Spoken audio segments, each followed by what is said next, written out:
Hey everyone, how's it going? So this week for our Mojo series, we're going to talk about the topic of fear. And fear, it's something that I think all of us can relate to. I know, especially for me, it's something that I can relate to. I am definitely one of those types of people that is easily... Got it. So, for this week, we're taking a look at the story of David and Goliath. I think it's a story that we've all probably heard before. It's this point in 1 Samuel where these two groups of people, the Israelites and the Philistines, they meet to have this giant battle. And they're just mortal enemies. They hate each other. They want to conquer one another so that the other people can be their servants. And so they've set up their camps and they're ready for battle. And so the Philistines, they send out this giant of a man, this huge gladiator. I mean, he's got 100+ pounds of armor that he wears. He has this spear that's like 20 pounds is the weight of the head that you just have to throw it. I mean, this guy is huge, probably 8-9 feet tall. Yeah, a guy you wouldn't want to cross in a dark alleyway. And then he comes out and he screams at the Israelites. He says, if you have anyone who you think can beat me, send him out and we'll battle, and the result of that battle will determine who wins the war. It wasn't a weird way to do battle and do war back then, but this is the way they did things. And so he shouted out, send out your best men and I'll take him down. He was confident, he was strong, he was ready to go. And so he had Israel shaking in their boots. I mean, you could hear their armor clinking probably, and nobody wanted to do it. And so this little boy named David, really, this small kid, he has the courage. He's the only one who says, you know what, I'll do it. And so they're kind of testing it out. Saul puts his armor on David, and he's trying to get used to the feel of it, but it's just too big. It's too heavy. No one has armor that's small enough for David. So he says, you know what?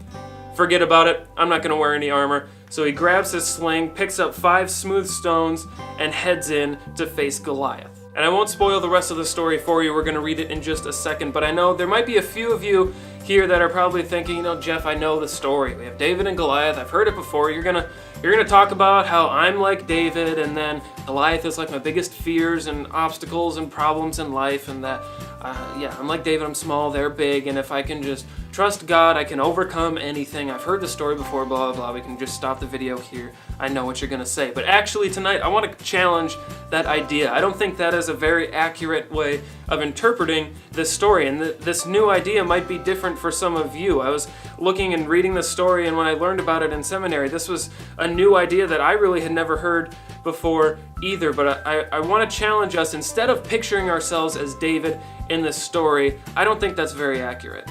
And so as we read this next chapter together, I want you to think about who represents you. Who are we in the story? And so when we read that, let's think about that. So go ahead and pause the video, and we'll come back right after.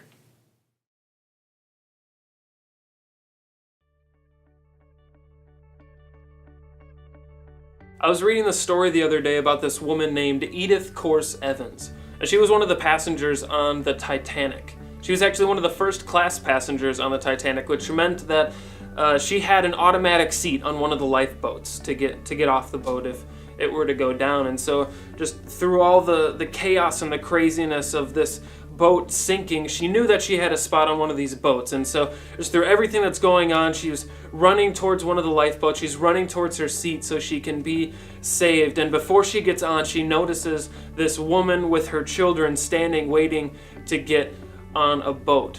Because they didn't have a first class ticket, they had to wait in line. And what Edith noticed is that if she herself were to get on the boat, that there wouldn't be enough room for this woman and her children. And Edith, she made this incredible call in this moment, and she knew that she didn't have any kids of her own, and she knew that she could let this woman and her children get on the boat, and that's exactly what she did. She let this mom and her children get on this life-saving boat. And she didn't know what was going to happen. She didn't know if a boat was going to come back in time to save her. She didn't know if she'd go down with the ship. But what she did know is that it was the right decision to let this woman and her children go. And it was this incredible story that I read about fear. And just as I was thinking about fear, I just think of our understanding of fear. And I think how sometimes we think of fear as just building up enough courage and self-confidence so that we can just beat down and overcome our fear, and we just fill ourselves up and just get our adrenaline pumping and get so excited that we can overcome our fear and just kind of stomp it down, and so it's not even there anymore. But what Edith did is, it's a completely different scenario. I can't imagine she was standing there looking at this lifeboat, like pumping herself up, like, yeah, you go, family, you get on the boat. I'll be fine. I'll wait for the next boat. I'll swim if I have to. I'm just, yeah, woo. She didn't have to pump herself up in order to overcome this fear. She just knew that she had to do the right thing in spite of her fear.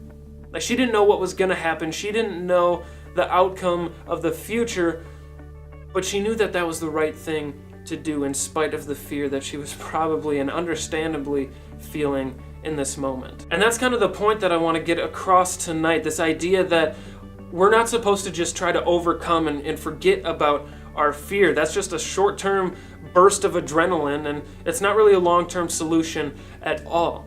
These short bursts of self-esteem, they give us confidence and really just make it so that we put our faith in ourselves instead of Jesus, which may last for a few moments until our next struggle comes along, and then we begin to fear all over again. But putting our faith and our trust in Christ, that who's already defeated sin, he's already conquered fear and sin and death and worry, he gives us this joy that will last forever. And before I had us read, and we read in 1 Samuel, I talked about how in the story of David and Goliath, we shouldn't see ourselves as David, but we're probably a different character in the story. And that's really because there's a couple different ways that we can look at this story. We can look at it, I guess, as if we are David, and we just see us as David, and we see our problems as Goliath, and then we get this quick bout of courage, and we pump ourselves up and grab our sling, grab our stones, and swing it around, throw the stones at the giant's head, knock him down, and believe that we can just overcome anything. We put our arms in the air, we get all excited, and we know that we can defeat the Goliaths in our lives. And I guess it's this great underdog story, but instead of that being the view of David, I actually think that's more of Goliath's view. That seems to be what he's doing, this big brute approach where he stands on the front lines with this armor and his chest puffed out, and he says, I'm the one who's going to defeat you. I can do this. I'm conquering any fear I have of you defeating me. I'm going to destroy you. Blah, blah. That's probably some of the noises that he was making. But I also think that there's this second view in this story. And I asked the question, who do you think that best represents us in the story? And for me, I think we are most like the Israelites in this story. Standing off in the background, just shaking in fear, not knowing what's going to happen next, too afraid to take on this giant on our own. But then David steps forward.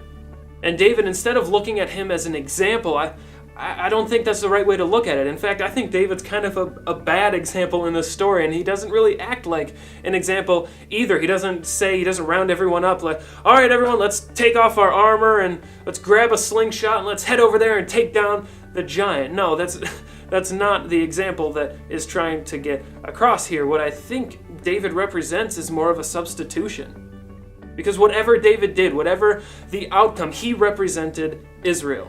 Whatever he did would be true of them. They were in him. He was their advocate, their substitution, their champion. He wasn't fighting for his people. He was fighting as his people. And so whatever he did, they would be imputed onto them, or it would count the exact same for them as if they were the ones doing it.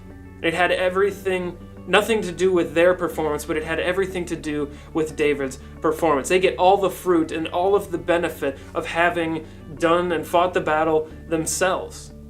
Does that sound familiar to you? That just reminds me of the gospel.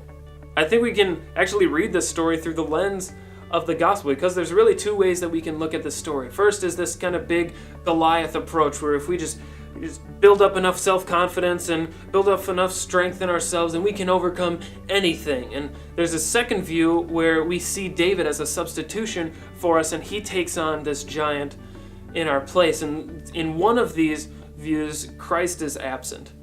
And in the second view, we see an emphasis for this need for a substitution for Israel.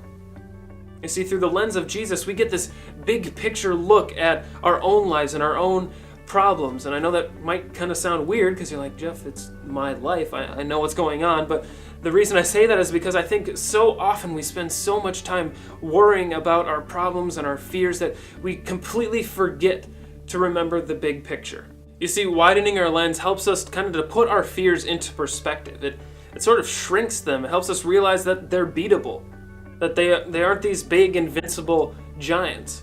Because so often our tendency is to shrink our lens and put our focus on one thing and then blow it out of proportion until it's too big to manage. But Jesus sees us trembling in the corner and he says, just take a step back. Look what I've done. I've already defeated this. It's complete. It's not something in process. It's not something that I'll get to eventually. It's done. And because Jesus is your advocate, it counts for you too. When we focus in on our fears, it makes it really hard to see anything else. But if we would just take a step back and focus on Jesus, who is infinitely bigger than even our biggest struggle, it kind of helps put our fears into perspective. Because if we just try to eliminate our fears, it's only going to cause us to focus on them more and turn them into these bigger giants than they actually are. And it's in these moments of fear that we need to turn to Jesus. We need to cry out to him. We need to pray, open up our Bibles, and see what he has to say. Because remember, it's not about eliminating our fears. It's about doing the right thing in spite of them. Our joy, it's found in Jesus. It's not found in our own self-confidence and what we can build up to try to conquer these fears in the short term. So in these times when you feel overwhelmed, when you're scared, when you don't know what's going on, just remember that the cross, it has the final word. It's finished. It's done. It's complete. Jesus has already won. Fear has no hold over Jesus. And because of that, fear has no hold over you and me. And that's pretty cool.